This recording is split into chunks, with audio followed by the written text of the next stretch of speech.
Welcome to Dog Talk Tuesday. Today I'm going to be talking about e-collar training and my philosophies on using shock collars or not to use shock collars, and how I believe they should be used as a tool. Again, it's a tool, it's not a method of training, and I do not use the e-collar as a tool to do basic training of sit down, stay, come, and heel. However, I will use the e-collar for dogs being able to be off leash that they wouldn't otherwise be able to. And a lot of times what it turns into is the owner's confidence of being able to call their dog back in certain situations from being going after other dogs and chasing them and playing to wildlife. And also, if a dog is chasing chickens and chasing wildlife and we can fix that with the e-collar, then that makes more sense. So that dog is not going to be euthanized for killing animals, and people's animals are going to be safe. So there is a time and a place for an e-collar. It's not for every dog. It is definitely a tool.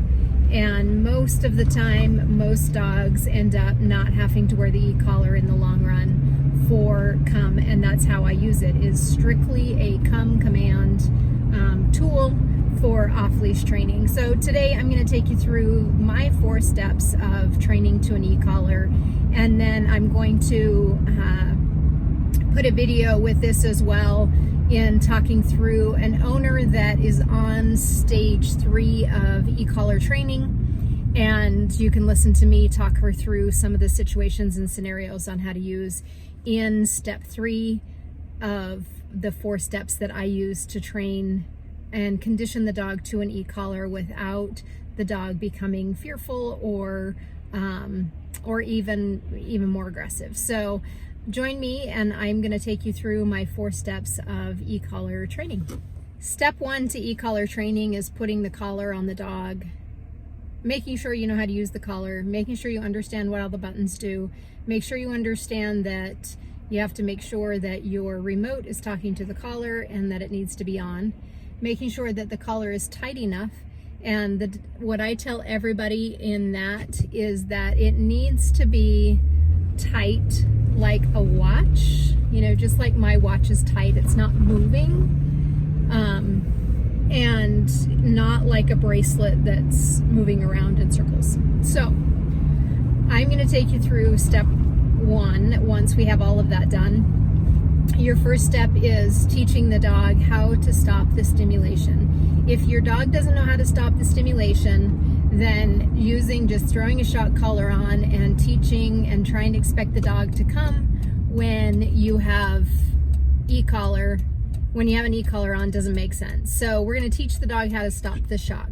The first thing that I do is I start at level 1 and I hold it down and see what kind of response I'm going to get from the dog, because every dog has a different pain tolerance with no distractions and nothing going on while they're in the house.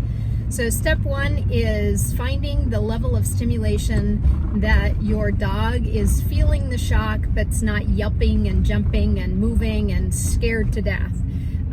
And we start at level 1 or the lowest level and gradually move up until you find the right level of stimulation for your dog. You need to watch ears, you need to watch responses, you need to look for bits of confusion to know if the dog is actually feeling the stimulation versus the dog is just trying to wonder why we're all standing still. So step 1, stand still, don't move, hold on to the leash, and start your levels and move your levels up, and gradually find out where your dog actually starts feeling the level of stimulation. So that is that's step 1 to e-collar training. Step 2 to e-collar training is teaching the dog how to stop the stimulation.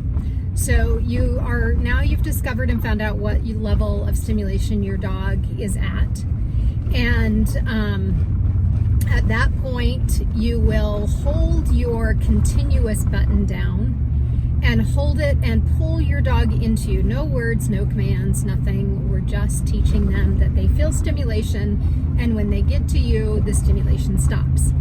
So you hold the level down. Sometimes, depending upon your distractions in the house or in the yard, you may have to turn the level of stimulation up, or you may have to turn your level of stimulation down. So it's important to understand that this is a moving thing, and it's depending upon where your dog's mind is at, and we don't always know where our dog's mind is at. It could be thinking about and hearing and listening to the sirens going by, and all of a sudden you feel like that the dog's not feeling that level of stimulation, and you have to go up just a little bit. So don't be afraid to go up and down at this stage, but they feel it. You hold it down with the continuous. They feel it. You reel them into you, pull them into you, and you pet them, and as soon as they get to you, the stimulation stops. So continuous button, pull them in. They're on a 6-foot leash, pull them in, stimulation stops as soon as they get to you. And you do this exercise every day, and you work it until the dog chooses not to go away from you. Then you'll step outside into the backyard, or if you're in the backyard, then you step out to the front yard and start adding levels of stimulation to the point that the dog doesn't want to leave your side, because they don't want the stimulation to happen. And that means that they understand that you are the one that's in control of that stimulation, and by getting to you, the stimulation stops. Once that's done, then you start going for walks around the neighborhood, loose leash, holding on to just the handle, no other tools, no head collar, no prong collar, just a regular buckle collar, on tight enough so they can't slip out of it, and that's what your leash is hooked to. And you go for a walk, and when they choose to leave your side, you stop, hold the level of stimulation down with the continuous button, hold it down until they get to you, and then the stimulation stops. You pet them and you move on for your walk. So you're going to go for a walk for a week. Every day for a week, you'll start going for these walks. And then at that point, once the dog is walking loose leash, understanding that how leaving your side, this stimulation starts or starts, and then but when they get to you, the stimulation stops, and you continue on with your walk. So you will do that for a week before you even think about moving on to step 3. And step 3 will be what's in the videos of where we're at. So join me on step 3 of Ecollar training to the command or the word come. The third step to Ecollar training, after you've got the dog conditioned that they understand that leaving you creates stimulation, getting to you stops the stimulation, your next level, the third level training session that you're going to do is put your dog on a 15-foot long line. You're going to tell them let's go, and you're going to go for a walk. Once you are out for a walk, they're going to start testing and questioning how far they can go. Do they need to stay that short? And then you kind of start giving them some freedoms on their own. You never send your dog away from you. You should never send your dog and tell them to go. They should be able to feel the rhythm and the groove of I can get ahead of you, I can sniff something along the way. It's important that you continue to walk, and the instant that they hit the end of that 15-foot lead, then you're going to say the word come or here, or whatever word your recall word is, and call the dog to you. And while applying, as soon as you say come, you start your stimulation on your e-collar with the continuous button, and you'll call and hold down your button until they get to you, and then you pet them, and then you continue walking with a let's go command, not a heel or not a with me. It's let's go. We're going together. And you're going to do this on the long line, wandering around, finding parking lots to wander around, starting distractions with other dogs around, not greeting other dogs, but just that they visually can see other dogs on your walks through your neighborhoods. And anytime that they leave you, purposefully leave you or disconnect from you, you will call your dog to you, and start applying the level of stimulation. Now remember, the more distractions we add, the higher the level of stimulation that you may have to go, or the higher level of stimulation out in the environment, the lower level that you may have to go. It just depends on where the dog's mind is at. And again, we can't read their mind. We don't know what they're thinking about.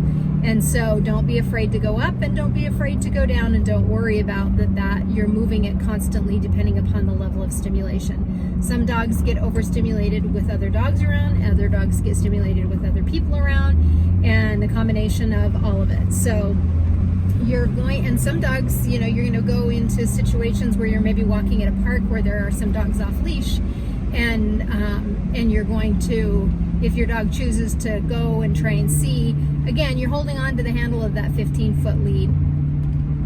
Once you feel confident, then you'll drop the lead, the 15-foot lead, and let them drag it around. And that should take about a week of holding on to the long line and dropping the long line in safe situations that your dog's not going to accidentally get away from you and get hit by a car or chase another dog or whatnot, but that they're with you the whole time, adding little bits of stimulation throughout the week. And again, you will do this for a straight week. Don't rush the process. Just because it gets good in 3 days doesn't mean you go on to step 4. You're going to do this for a week. And so that the dog is really conditioned and understands that when you say come, if they don't, the stimulation starts. That's what we're heading and leading up to. You never want the dog to think that they can outrun the level of stimulation, and you are using the continuous button every time. So stick with it, stay confident, don't get squirrely about their reactions, and don't be afraid to move your level of stimulations up and down based on the level of stimulation that's in the environment. Okay, we're on our last step to e-collar conditioning and training. And the last step that I do is we go into our off-leash areas, such as a hike, or wherever you're wanting to be off-leash, as long as it's okay with the community and that it is an off-leash designated area. And you're going to hook the long line on, and you're going to head into that, and you're going to go on a hike.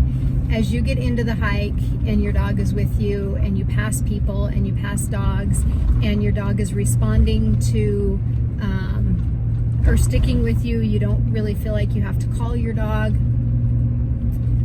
back to you. They're checking in, they're connected, it feels really good. You will then unhook your long line, and I'm sorry, you're not going to unhook your long line. You're going to keep your long line on, and you're going to go for your hike that day. Throughout the week, you're going to go back to the parking lots and quiet park areas and take the leash off, and making sure that your dog is safe, making sure that there's nothing that can potentially happen. You're going to take the leash off, leave the e-collar on, make sure that it's talking, make sure that it's there, and you will make sure that when your dog chooses to leave you from a comfortable situation, that you're calling your dog to you and using your e-collar for the stimulation on continuous, holding it down the whole time until your dog gets to you. Then towards the end of the week, usually after a couple of days of that, you're pretty confident that your dog is going to be with you. You can go on an off-leash, off-long line hike, and with your e-collar on. And if you've done it right and you've gone through all the processes and steps correctly and your dog is with you, you should have a happy off-leash journey with your dog on out hiking and being off-leash in designated areas. Please let me know if you have any questions. Please let me know what your thoughts are. And hopefully that this makes sense to you and it makes e-collar training a bit better.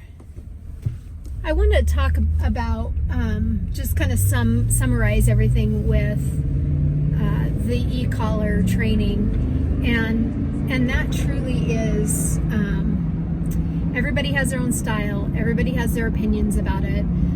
Some people hate it, some people love it, some people that's all they train with. Some trainers are just all strictly e-collar trainers, and others are a combination. and other trainers absolutely hate it and only do treats. So this is not about, you know, everybody should use an e-collar.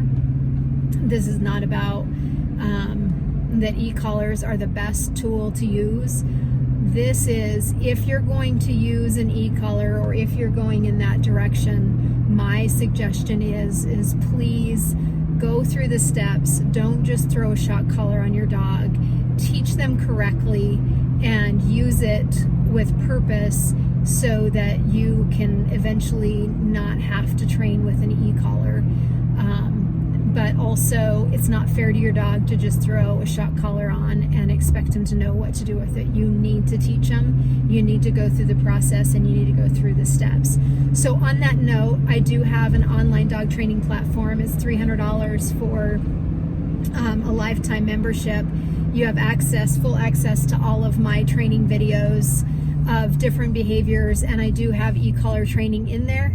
And so if you need to see videos and you feel like you want to watch that, my suggestion is log on to, get onto my website, which is dogtraining360.com, and on there you can go to my online dog training platform and sign up and really have access to all kinds of training videos, and also have access to myself and creating your own custom training videos as you request them from me. So it's an amazing and awesome training platform so that you can get your dog trained.